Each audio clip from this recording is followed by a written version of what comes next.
बिस्मिल्लाहिर्रहमानिर्रहीम।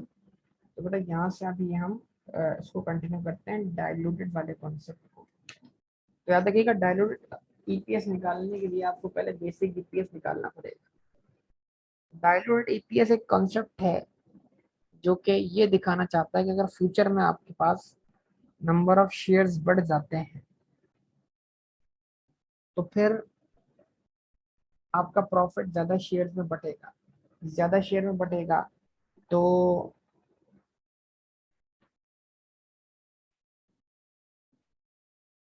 ज्यादा शेयर में बटेगा तो क्या होगा, आपके ईपीएस में क्या आएगी, कमी आ जाएगी।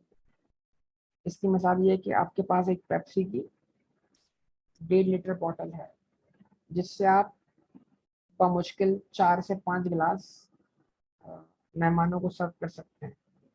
लेकिन अगर अचानक से आपके पास मेहमान ज्यादा आ जाएं तो अब आप क्या करेंगे, अब आप क्या करेंगे?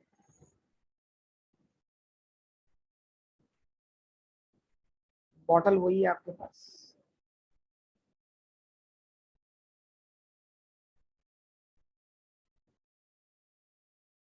आइस क्यूब बढ़ा देंगे, जाहिर सी बात है। और आइस क्यूब बढ़ने से क्या होगा,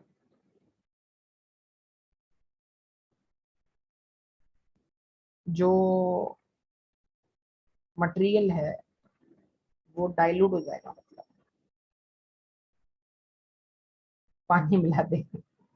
पानी मिला देंगे ताकि ज्यादा लोगों का हिस्सा बन सके। बिल्कुल यही बात है।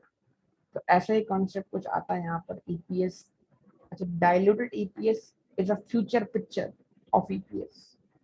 डायलूटेड ईपीएस क्या है, एक फ्यूचर पिक्चर है किसकी, कि वो लोग जो फ्यूचर में हमारे पोटेंशियल शेयर होल्डर्स होंगे उनकी हम एक पिक्चर दिखाएं कि अगर कुछ लोगों को हमने अगर आज प्रेफरेंस शेयर इशू किए हुए हैं, कल उनके प्रेफरेंस शेयर्स कन्वर्ट हो जाते हैं किसके अंदर, ऑर्डिनरी शेयर्स के अंदर, तो हम आज की डेट पर प्रेफरेंस शेयर्स को भी ऑर्डिनरी शेयर्स मानकर ईपीएस निकाल लें। अगर हमने आज की डेट पर कोई डिवेंचर वगैरह इशू किए हुए हैं और फ्यूचर में वो डिवेंचर्स जो हैं वो ऑर्डिनरी शेयर्स में कन्वर्ट हो जाते हैं, तो हम आज की डेट पर उन डिवेंचर्स को भी ऑर्डिनरी शेयर्स मानते हुए क्या करें, ईपीएस को कैलकुलेट करें।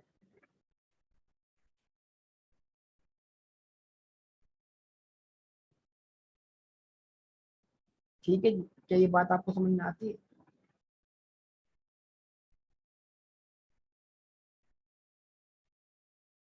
लेकिन इसके इससे क्या होगा, एक इफेक्ट और भी आएगा, हमारी अर्निंग्स भी चेंज होंगी। कैसे?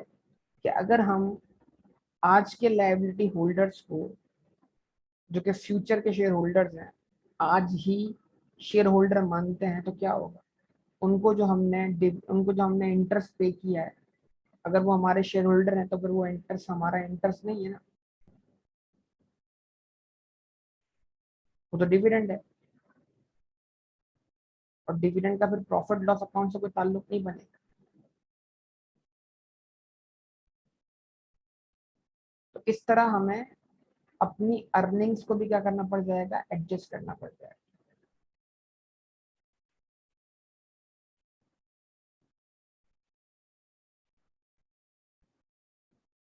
आइए जरा देख लेते हैं कोई जरा इस चीज को। ठीक है जी। An entity might have potential ordinary share in issue. क्या मतलब, किसी भी बिजनेस के पास पोटेंशियल ऑर्डिनरी शेयर हो सकते हैं, मतलब वो ऑर्डिनरी शेयर्स जो आज तो ऑर्डिनरी शेयर्स नहीं है लेकिन कल ऑर्डिनरी शेयर्स बन जाएंगे। There is a possibility that these will become actual ordinary shares at some time in future. Potential ordinary shares do not impact calculation of basic EPS, but diluted EPS might differ from basic EPS. Basic EPS जैसा आपने निकालना सीखा है वैसे निकालते रहेंगे, उसमें आप पोटेंशियल ऑर्डिनरी शेयर्स का कोई इफेक्ट नहीं लेंगे। EPS when basic from dilute EPS may differ from basic EPS when there are potential ordinary shares in existence. अगर आपके पास पोटेंशियल ऑर्डिनरी शेयर्स एग्जिस्टेंस में हैं जो कि फ्यूचर में आपके ऑर्डिनरी शेयर होल्डर बन जाएंगे, लेकिन आज वो किसी और शक्ल में मौजूद है, तो आपका बेसिक ईपीएस के मुकाबले में डायलूटेड ईपीएस क्या होगा, मुख्तलिफ हो जाएगा। लेकिन अगर आपके पास कोई पोटेंशियल शेयर होल्डर नहीं है तो फिर आपके बेसिक ईपीएस में और डाइल्यूटेड ईपीएस में कोई फर्क नहीं होगा। Examples of potential ordinary shares include convertible bonds, debentures. यानी अगर आज एक एक क्या कहते हैं सर्टिफिकेट है जो कि आपके लिए लाइबिलिटी सर्टिफिकेट है, उस पर आप इंटरेस्ट पे कर रहे हैं, लेकिन कल उसकी रिडेम्पशन के वक्त उन लोगों के पास ऑप्शन है कि वो उनको आपके ऑर्डिनरी शेयर में क्या कर लें, कन्वर्ट कर लें। कन्वर्टेबल प्रेफरेंस शेयर्स, ठीक है जी, आपने प्रेफरेंस शेयर इशू किए हैं इस ऑप्शन के साथ कि लोग उसको क्या कर लें, कन्वर्ट कर लें। फिर शेयर ऑप्शन और वारंट, आपने लोगों को शेयर खरीदने का ऑप्शन दिया हुआ है जिसको एक्सरसाइज करके वो आपके पोटेंशियल शेयर होल्डर बन सकते हैं।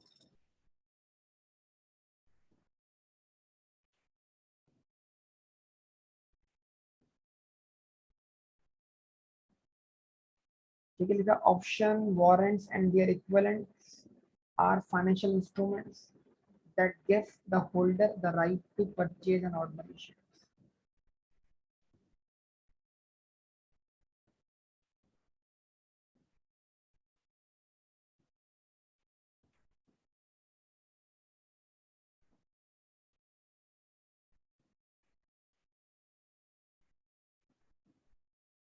ठीक है जी, dilution is a reduction in earnings per share or increase in loss per share resulting from the assumption that convertible instruments are converted, that option or warrants are exercised, or that ordinary shares are issued upon the satisfaction of specified conditions। यानी जो आपका diluted EPS है वो आपकी EPS के अंदर कमी को शो करता है इस अजम्पशन के साथ कि अगर जो आपके पोटेंशियल ऑर्डिनरी शेयर्स है अगर उनको आज ही की डेट पे ऑर्डिनरी शेयर्स मान लिया जाए तो ये जो आपका मौजूदा प्रॉफिट है वो क्या होगा, वो ज्यादा शेयर्स में बटेगा और ज्यादा शेयर में बटने की वजह से आपकी ईपीएस में क्या आ जाएगी, कमी बाकी आ जाएगी।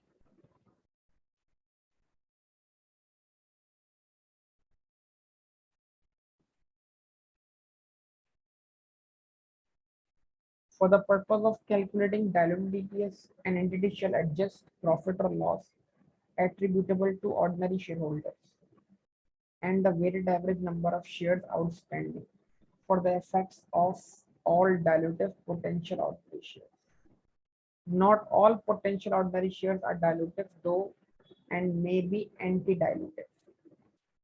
ठीक है, हो सकता है कि जिस आपने एक ऑप्शन दिया हो लोगों को कि आप चाहें तो डिबेंचर्स रिडेम्पशन करते वक्त अपना पैसा हमसे वापस ले लें, या फिर चाहें तो आप उस डिबेंचर के पैसों के बदले हमसे हमारे शेयर्स हासिल करें।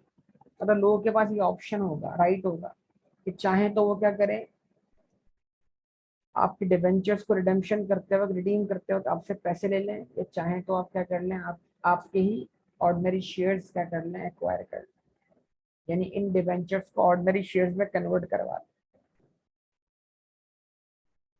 तो जब आप लोगों को दो ऑप्शन देंगे तो इसका मतलब ये हुआ कि उसके अंदर डायलूटिव नेचर भी है, यानी वो डिबेंचर्स जो ऑर्डिनरी शेयर्स में कन्वर्ट हो जाएंगे वो डायलूटिव नेचर के होंगे, और वो डिबेंचर्स जो लोग कैश फॉर्म में आपसे वापस ले जाएंगे जिनको वो कन्वर्ट करवाना नहीं चाहेंगे वो एंटी डायलूटिव कहलाएंगे।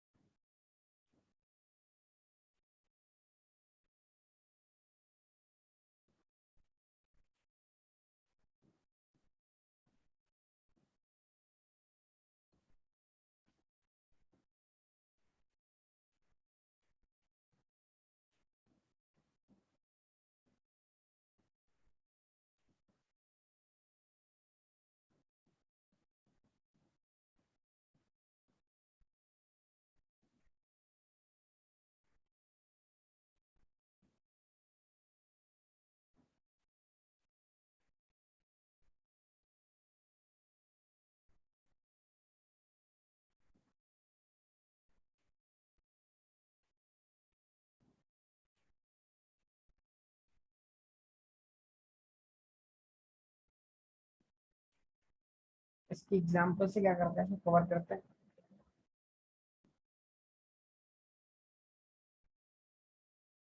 Gold Limited. Gold Limited has 12 million ordinary shares and rupees 4 million 5% convertible bonds in issue at 31 December 20x2. There have been no new issues of shares or bonds for several years. The bonds are convertible into ordinary shares in 20x3 and 20x4 at the following rates. At 30 shares for every ₹100 of bond, हर 100 रुपए के bond के बदले आप 30 share हासिल कर सकते हैं. If converted at 31 December 20x3, at 25 shares for every ₹100 of bonds, if converted at 31 December 20x4. Total earnings for the year to 31 December 20x2 were 36 million. Tax is payable at the rate of 30% on profit. ठीक है, तो पहले बताइए इसके अंदर सबसे basic चीज क्या है कि आपके पास नंबर ऑफ ऑर्डिनरी शेयर्स कितने हैं? 12 मिलियन. ठीक है जी. अच्छा, उसके बाद आपके पास 4 मिलियन रुपीस के 5% कन्वर्टेबल बॉन्ड्स है. मतलब 4 मिलियन उनकी नॉमिनल वैल्यू है, उसके ऊपर 5% आप क्या करेंगे? इंटरेस्ट पे करेंगे. ठीक है. There have been no new issues of shares or bonds for several years. यानी दरम्यान में कोई मजीद नए शेयर इशू नहीं हो रहे. मतलब यही आपका वेटेड एवरेज बैलेंस है. ठीक है. Total earnings for the year to 31 December 20x12 were 36 million. आपकी 31 दिसंबर तक अर्निंग कितनी है? 36 मिलियन. तो अगर आप इसकी बेसिक ईपीएस निकालें तो क्या होगा? 36 मिलियन को आप डिवाइड कर दें 12 मिलियन से, तो आपको बेसिक ईपीएस मिल जाएगा.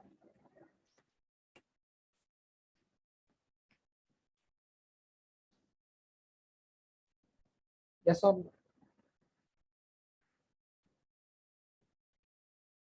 जवाब दे बेटा. बेसिक ईपीएस आप निकाल लेंगे इसका.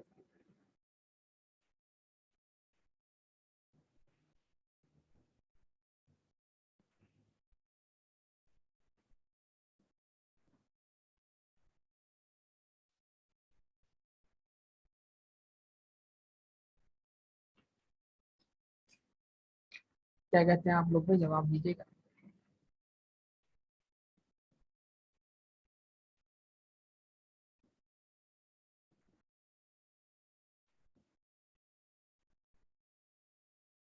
अच्छा,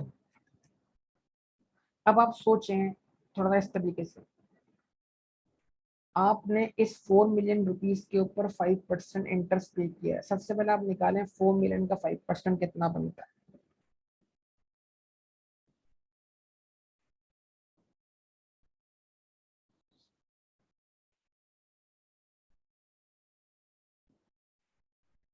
क्विक सब लोग बताइए बेटा, 4 मिलियन का 5% कितना बनता है?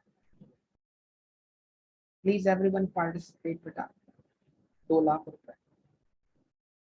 इसका मतलब आपके प्रॉफिट लॉस अकाउंट के ऊपर 2 लाख रुपए का इंटरेस्ट चार्ज हुआ है. यस और नो?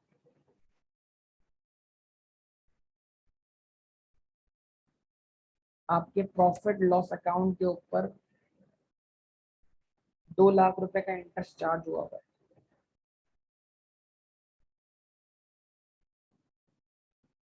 ये बात क्लियर? अच्छा, और ये जो 36 मिलियन है ये प्रॉफिट आफ्टर टैक्स है.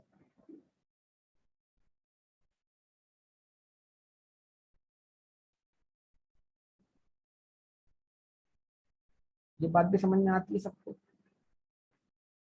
ये 36 मिलियन है प्रॉफिट आफ्टर टैक्स है. ये बात भी समझ में आती है.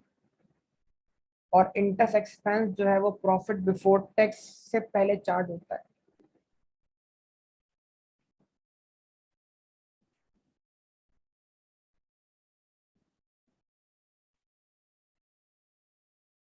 अब जरा सोचिए,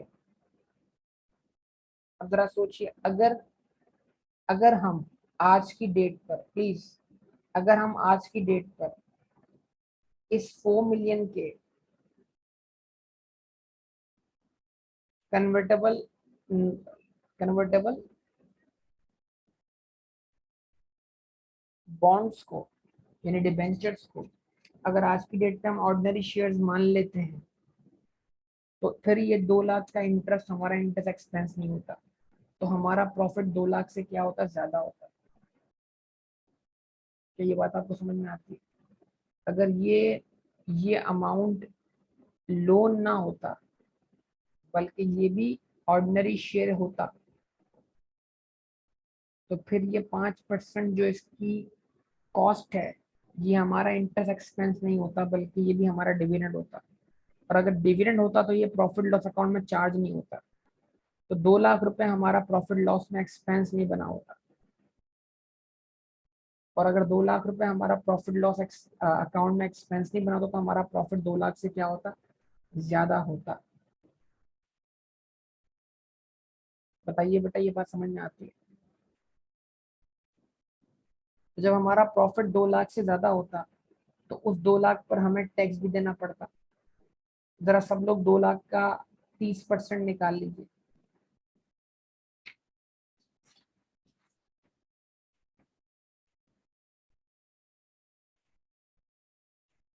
60,000। तो 2 लाख का 30% बनेगा 60,000। यानी अगर हम अपना प्रॉफिट बिफोर टैक्स बढ़ाते हैं 2 लाख से, तो हमें उस पर 30% टैक्स देना पड़ेगा। तो फिर हमारे प्रॉफिट आफ्टर टैक्स में इजाफा कितने से हुआ, 1,40,000 से। तो डाइल्यूटेड ईपीएस निकालने के लिए आपको प्रॉफिट आफ्टर टैक्स जो लेना है, वो कितना लेना है बेटा, 36 मिलियन प्लस 140,000।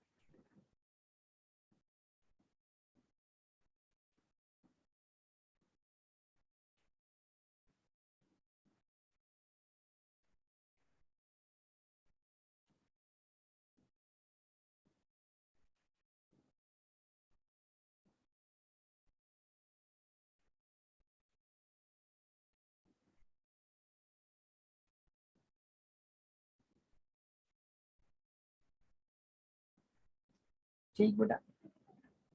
अच्छा, अब अब हमें इन्हें पोटेंशियल शेयर्स में कन्वर्ट होता हुआ दिखाना है। अब आप मुझे बताइए, ये 4 मिलियन क्या है?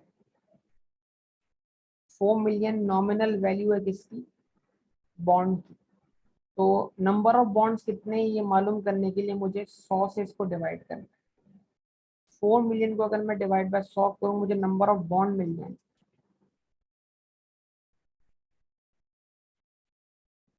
जरा सब लोग बताइएगा, 4 मिलियन को अगर मैं डिवाइड बाय 100 करूँ, इस 4 मिलियन में हर 100 रुपए के बदले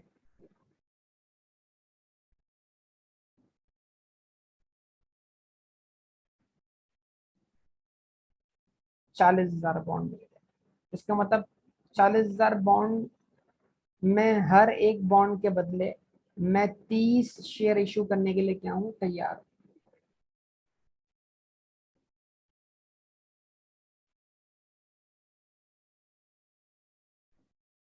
तो अगर आप 40,000 को 30 से क्या कर दें, मल्टीप्लाई कर दें, तो आपको पोटेंशियल नंबर ऑफ शेयर्स मिल जाएंगे।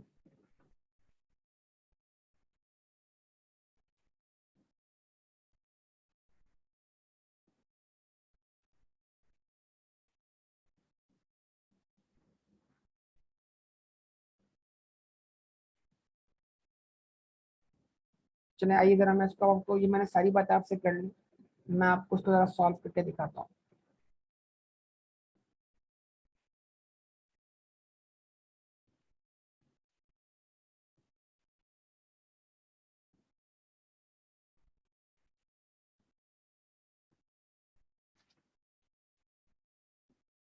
मैंने लिखा ईपीएस, अर्निंग पर शेयर। सबसे पहले निकाला मैंने बेसिक,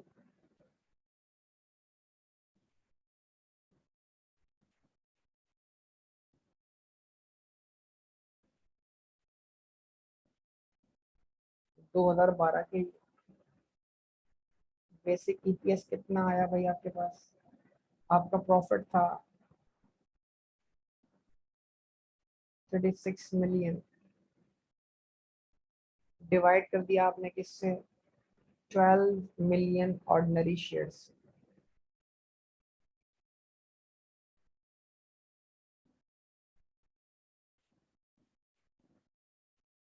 कितना आ गया आपका ईपीएस? ₹3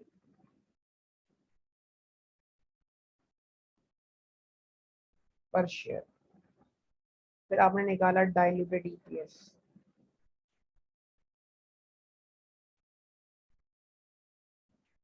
डाइल्यूटेड ईपीएस निकालने के लिए आपको क्या करना पड़ा? प्रॉफिट को एडजस्ट करना पड़ा। आपने लिखा 36 मिलियन का प्रॉफिट है, इसमें आपने प्लस करवाया क्या?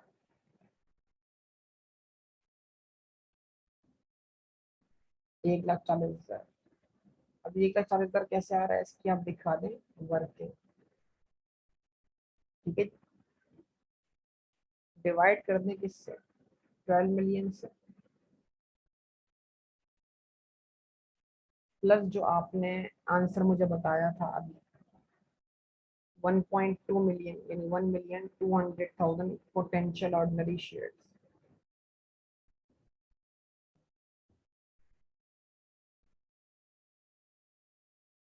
तो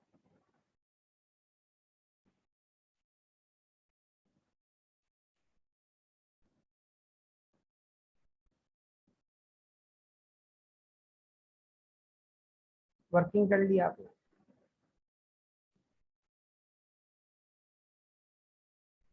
वर्किंग नंबर 1, इसको बोलते हैं आप इंक्रीमेंटल प्रॉफिट, इंक्रीमेंटल अर्निंग।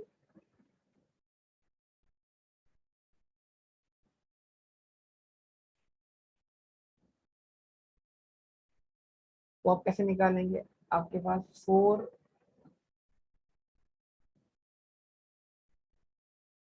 पास 4 मिलियन के बॉन्ड्स हैं।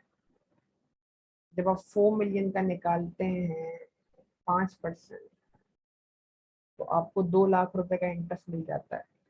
अगर आप उस 2 लाख के इंटरेस्ट को अपने प्रॉफिट में ऐड करवाते हैं तो आप उस पर 30% टैक्स देते हैं, तो आपका 70% बैलेंस आपके नेट प्रॉफिट का पार्ट बनता है। 30% नेट ऑफ करने के बाद, तो किसी भी वैल्यू का 30% निकाल लेंगे तो क्या बचेगा? 70%। चेक करें आंसर क्या है? 1,40,000।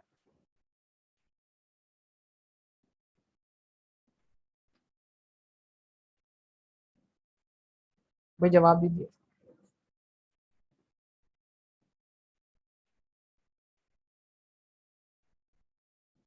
Working number 2, potential ordinary share. Maximum, maximum से मतलब क्या है भाई? कि अगर सभी ऑफर अवेल करें तो क्या होगा? ठीक है, तो 4 मिलियन जो है वो नॉमिनल वैल्यू है बॉन्ड्स की। इसमें मौजूद हर 100 रुपए के बैलेंस के ऊपर आप 30 ऑर्डिनरी शेयर इशू करने के लिए कहें तैयार। इस बैलेंस को डिवाइड बाय 100 रुपए किया तो आपको नंबर ऑफ बॉन्ड मिल गए, और हर एक सिंगल बॉन्ड के बदले आप 30 ऑर्डिनरी शेयर इशू करने के लिए तैयार है। तो मतलब आपके potential number of ordinary shares कितने जाएंगे? 1,200,000। इस तरह आपका यहाँ पर रिवाइज्ड, सॉरी, डाइल्यूटेड ईपीएस आ जाएगा कितना? 36,140,000 डिवाइडेड बाय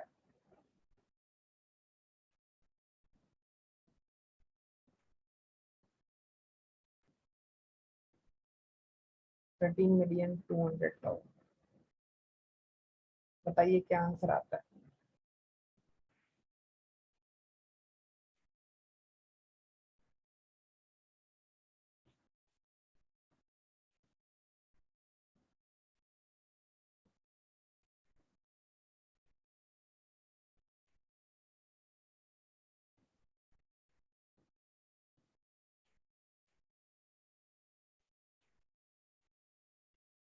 रुपीज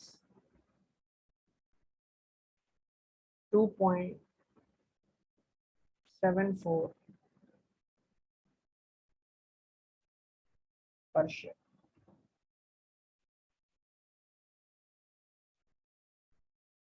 ठीक है जी, ज्यादा रहेगा।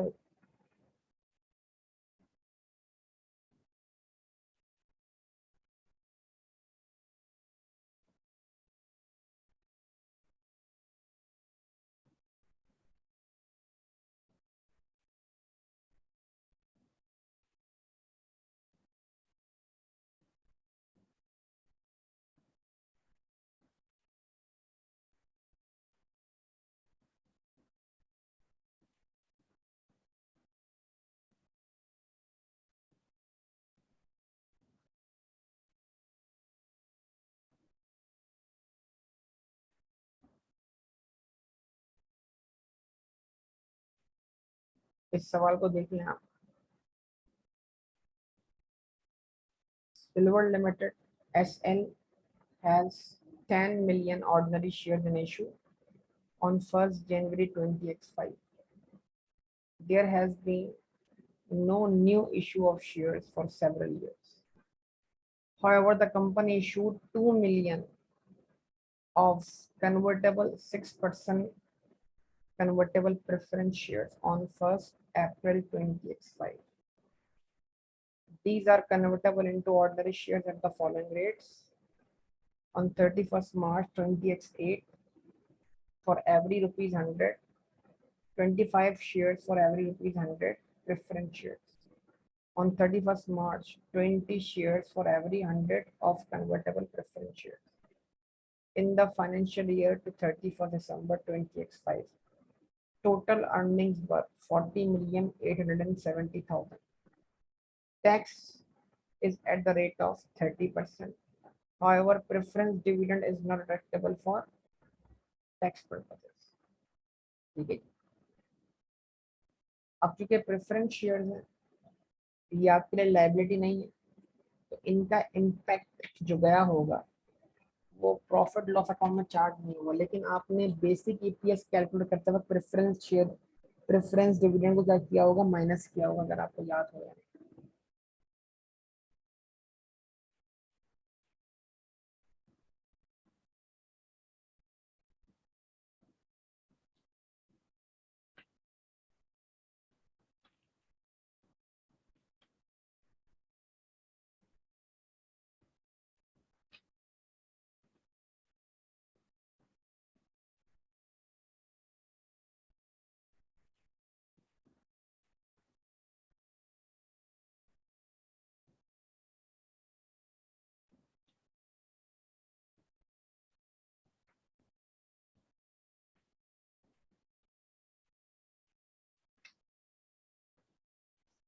ठीक है, तो ये जो आपकी अर्निंग्स दी हुई है ये यकीनन प्रेफरेंस डिविडेंड एडजस्ट करने के बाद दी गई, तो इसको आप इस्तेमाल करेंगे बेसिक EPS निकालने के लिए।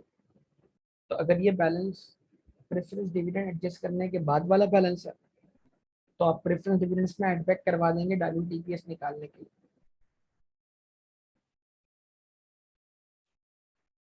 चलो बताइए, बेसिक EPS तो बहुत आसान हो जाएगा इसका।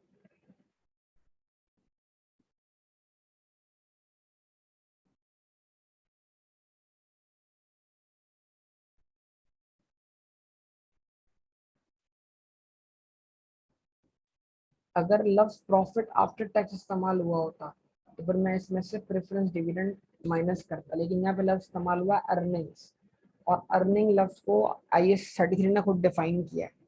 अर्निंग लफ्ज वो है जो EPS के फॉर्मूले में है, और अर्निंग को हम क्या करते हैं, profit after tax minus preference dividend के बराबर अज्यूम करते हैं।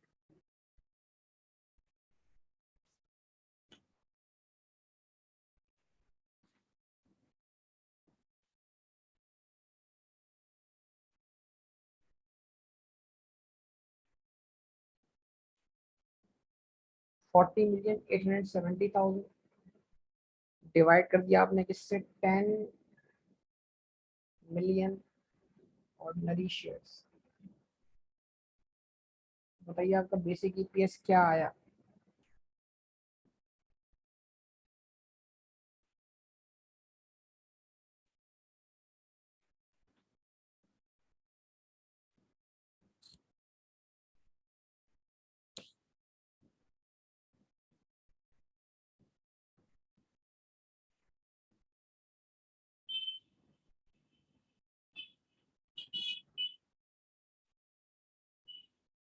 4.08,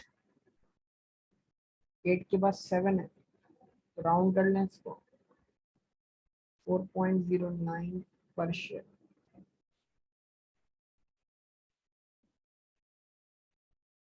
ठीक है,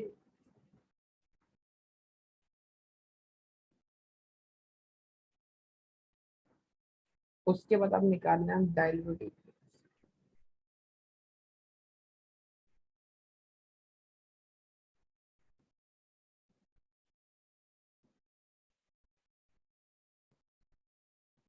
डायलोटिक केस में दो चीजें सेम रहेंगी आपकी, 40,870,000 की अर्निंग होंगी, नीचे 10 मिलियन के आपके weighted average number of shares भी होंगे, लेकिन इन दोनों में हो जाएगी एडजस्टमेंट। ठीक है, वो एडजस्टमेंट क्या हो,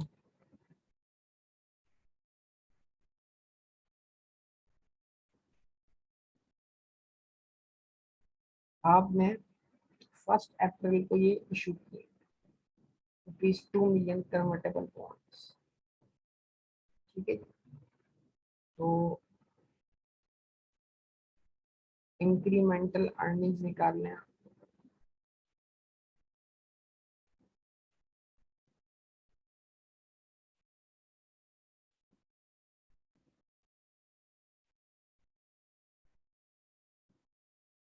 इंक्रीमेंटल अर्निंग निकालने हैं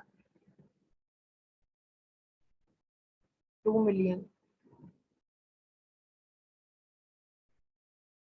जो कि आपके प्रेफरेंस शेयर की वैल्यू है, नॉमिनल वैल्यू, उसका निकाला आपने 6%। और ये शेयर इशू है कब से, अप्रैल से, तो उनका आउटस्टैंडिंग पीरियड 9 मंथ्स, 9 ÷ 12,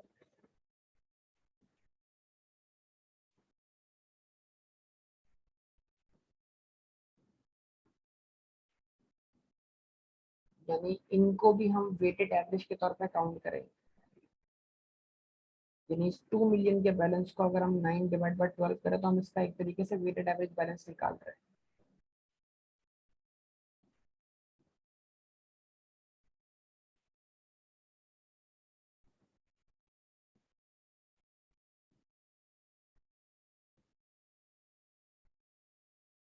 ठीक है, तो 90,000 इसमें आके प्लस हो गया। अच्छा, उसके बाद पोटेंशियल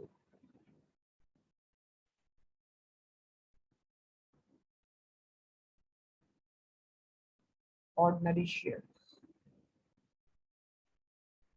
तो अगर 2 मिलियन रुपीस के प्रेफरेंस शेयर्स को डिवाइड किया जाए 100 रुपए के हिसाब से, तो हर प्रेफरेंस शेयर को आप मैक्सिमम 25 शेयर इशू करने के लिए क्या है तैयार।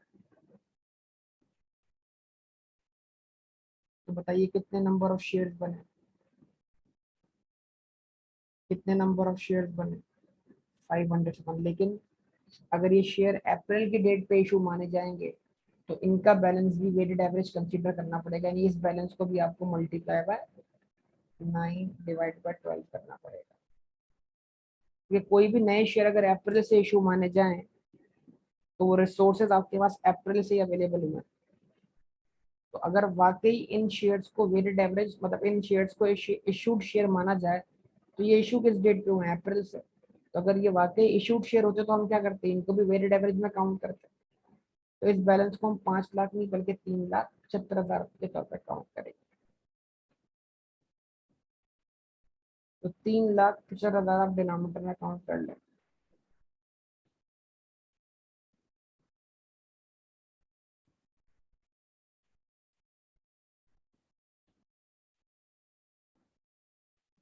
बल्कि आंसर निकाल के बता दे क्या आंसर आ रहा है। डायलूट डीपीएस का आंसर क्या है,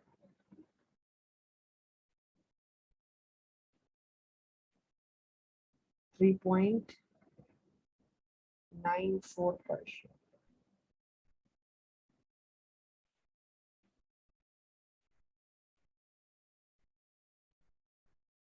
ठीक है, 3.94%।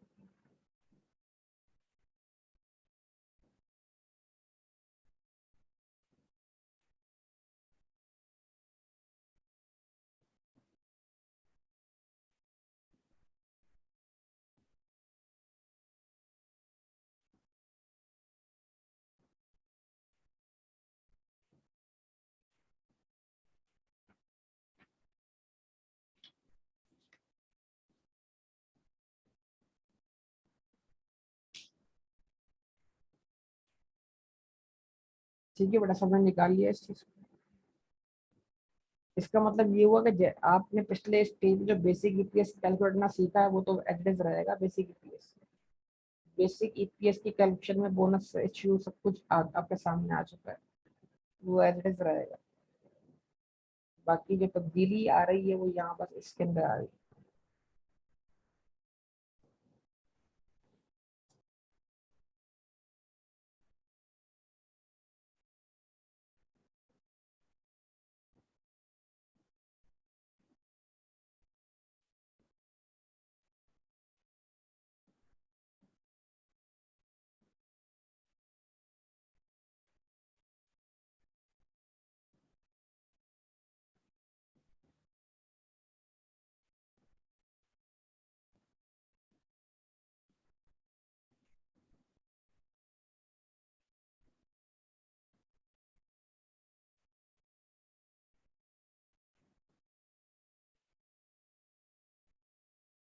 ठीक है, शेयर ऑप्शन और warrants. If the option holder exercises this right, the number of shares would increase and the company would receive the cash paid for the shares, and this would be available to invest in the business, and in turn this would be expected to boost the earnings. जैसे employ share scheme आपको याद है, employ share scheme के तहत employ को share या option मिलता है कि जिसके बदले वो उस ऑप्शन को चाहे तो उस ऑप्शन को डिस्पोज ऑफ करे, चाहे तो उस ऑप्शन को एक्सरसाइज करे, और एक्सरसाइज करके उस कंपनी का शेयर होल्डर बन जाए। ठीक है ना। तो अगर आपने किसी को ऑप्शन दिया है अपनी कंपनी के शेयर खरीदने का, तो वो ऑप्शन एक्सरसाइज करके भी आपकी कंपनी का शेयर होल्डर बन सकता है। However, it is impossible to predict how total earnings will be affected when the cash is eventually received. This presents a problem, including the shares in the diluted EPS calculation. Without adjusting, the earning would be inconsistent, but it is not possible to adjust the earning. IS-33 solved this problem in quite neat way. The amount that would be received on exercise of option is treated as cash received for selling shares at full price, with the remaining shares having been given away. The shares sold at full price are not considered to be dilutive, as any cash would be invested to earn the same return as earned in the period. It is only the free shares that are dilutive.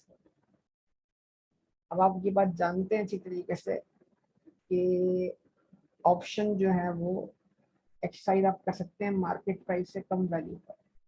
तो फिर इसका मतलब ये हुआ कि इस options के अंदर भी कुछ शेयर्स आपको जो जो पैसे आपको मार्केट प्राइस से, यानी जितने पैसे आपकी क्या हो रही है, बचत हो रही है, जो शेयर्स आपको मार्केट प्राइस से कम पैसे में मिल रहे हैं, तो उसके अंदर एक एलिमेंट मौजूद है फ्री शेयर्स का। ठीक है जी। तो उस फ्री शेयर्स के एलिमेंट से क्या होगा, अगर उन शेयर्स को आप बिल्कुल बोनस शेयर की तरह ट्रीट करें तो उससे क्या होगा, आपकी जो weighted average number of share की फ्रैक्शन है वो क्या हो जाएगी, इंक्रीज हो जाएगी। और weighted average number of shares की फ्रैक्शन इंक्रीज होने से क्या होगा, आपका ईपीएस क्या हो जाएगा, डिक्रीज हो जाएगा।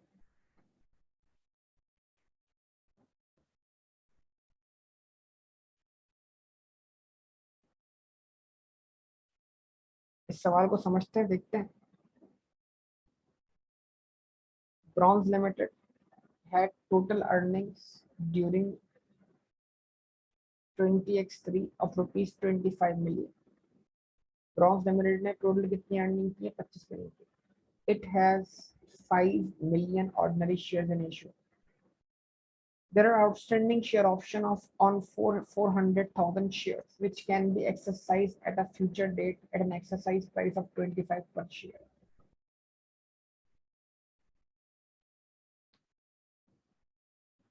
The average market price of shares in BL during the year 20x3 was rupees 40.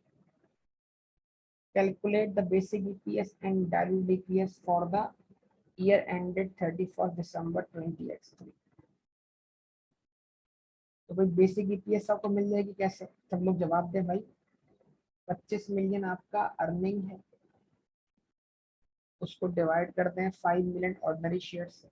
25 million divide by 5 million ordinary share,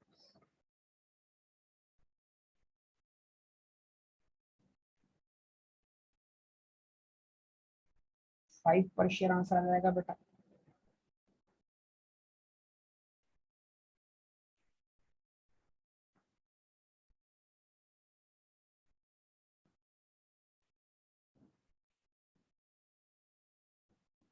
ठीक है, यहाँ तक कोई मसला किसी को बेटा?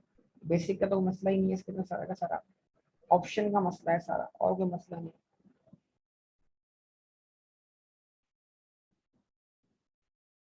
अच्छा, अब यहाँ पे आपको ये समझना पड़ेगा, जो ऑप्शन है ये प्रेफरेंस शेयर भी नहीं है, ये आपके पास जो है वो बॉन्ड्स भी नहीं है, यानी डिबेंचर भी नहीं है जिनके ऊपर आपको कॉस्ट बेयर करनी पड़े। तो लिहाजा ऑप्शन की आपको कोई कॉस्ट बेयर नहीं करनी पड़ती, जिस तरह डिविडेंड हो गया प्रेफरेंस शेयर पर, इंटरेस्ट हो गया बॉन्ड्स के ऊपर, या इंटरेस्ट हो गया रिडीमेबल प्रेफरेंस शेयर्स के ऊपर। तो लिहाजा जो ऑप्शंस या वारंट्स हैं उनकी वजह से आपको न्यूमरेटर तो एडजस्ट नहीं करना, लेकिन आप डिनोमिनेटर एडजस्ट करेंगे सिर्फ उस हद तक जिस हद तक आप अपने शेयर को मार्केट प्राइस से कम पर क्या कर रहे हैं, इशू कर रहे हैं। यानी आप 40 का शेयर कितने का इशू कर रहे हैं, 25 रुपए का। तो खरीदने वाले को बचत हो रही है, कितनी हो रही है? खरीदने वाले को बचत हो रही है, कितनी हो रही है? बताइए भाई, रेस्पॉन्स करते हैं, क्लोजिंग पॉइंट है बस हमारा। कितनी बचत हो रही है? 15 रुपए। तो अगर 15 को 40 से क्या कर दें, डिवाइड कर दें, यानी हर 40 रुपए पर हमें 15 रुपए की क्या हो रही है, बचत हो रही है। तो कितना परसेंट बना?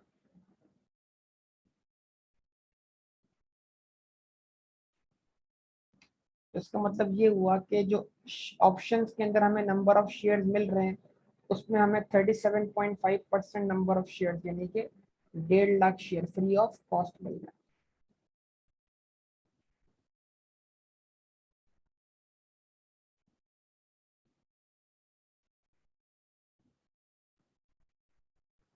अब आप क्या करेंगे, 25 मिलियन को डिवाइड करवाएंगे किससे, 5 मिलियन प्लस 150,000 शेयर्स।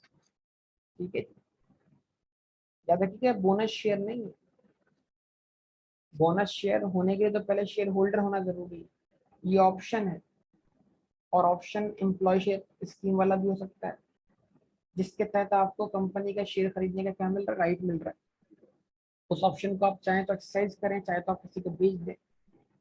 तो अगर ये बोनस शेयर होते तो हम इसका इफेक्ट बेसिक ईपीएस में लेते, लेकिन ये बोनस शेयर नहीं है, लिहाजा हम इनका इफेक्ट बेसिक ईपीएस में लेते हैं। लेकिन हम ये दिखाना चाह रहे हैं कि अगर 1.5 लाख शेयर जो हम फ्री ऑफ कॉस्ट इशू कर रहे हैं एक तरीके से, वो शेयर्स आज की डेट पर कंफर्म शेयर्स अगर माने जाएं, तो हमारी ईपीएस जो है उसमें कितने अमाउंट से क्या आएगी, कमी वाकई होगी।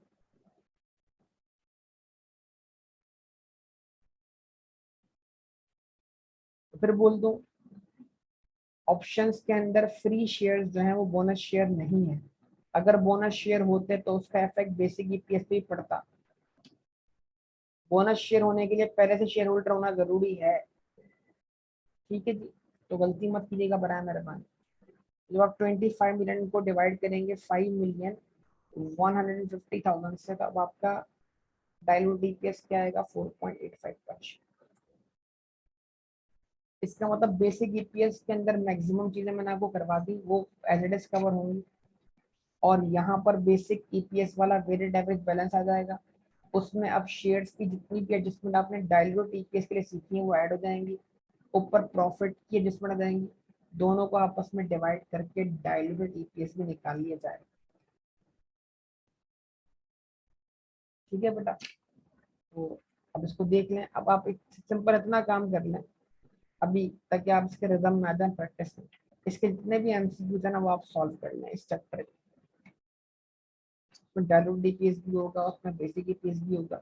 तो एमसीक्यू में छोटे छोटे सिनेरियो करके क्या हो जाएगा, आपके टॉपिक आपका ग्रिप में आ जाएगा और वो सॉल्व करने में आपको ज़्यादा टाइम भी नहीं लगेगा। ठीक है, बाकी कल जो टाइम बचेगा उसके अंदर मैं आपको इसका मजीद अगर क्वेश्चन करवा सका तो एक कॉम्प्रिहेंसिव तो करवा दूंगा इंशाल्लाह। ठीक है, फिर बस इसको मैं क्लोज करता हूँ यहाँ पे। ठीक है, बाकी बातें इंशाल्लाह कल सुबह होंगी आपसे। मैंने हैंड आउट सेंड कर दिया है, तो रिवीजन का मैंने आपको क्या करते हैं एक तरह से रोड मैप दे दिया है कि कल क्या करने जा रहा हूँ।